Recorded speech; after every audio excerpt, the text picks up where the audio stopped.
contempler des œuvres d'Andy Warhol pieds nus, se promener au musée sous l'eau ou en pleine nature. À la Fondation Carmignac, le visiteur perd ses repères et c'est bien là l'idée.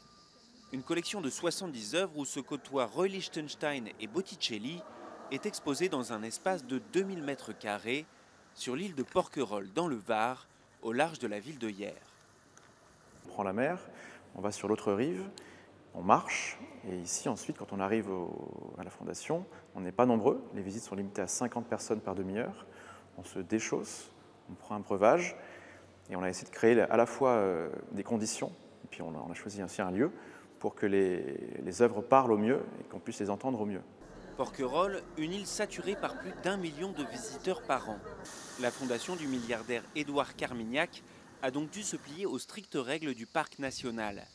Pour ne pas dénaturer le paysage, il a fallu creuser dans une colline pour dissimuler le musée sous un mât provençal.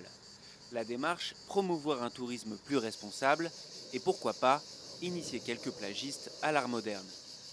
On sort à peine de l'eau, on passe 2 heures dans un musée d'art contemporain, donc c'est pas du tout l'expérience habituelle, c'est souvent dans une grande ville, donc on redécouvre les œuvres complètement différemment. Ça magnifie encore plus ce lieu qui déjà a sa magie propre. La Fondation Carmignac est ouverte tous les jours jusqu'au coucher du soleil et fermera le 4 novembre pour l'hiver. L'entrée coûte entre 5 et 15 euros, auxquels il faut rajouter une vingtaine d'euros pour se rendre en bateau sur l'île.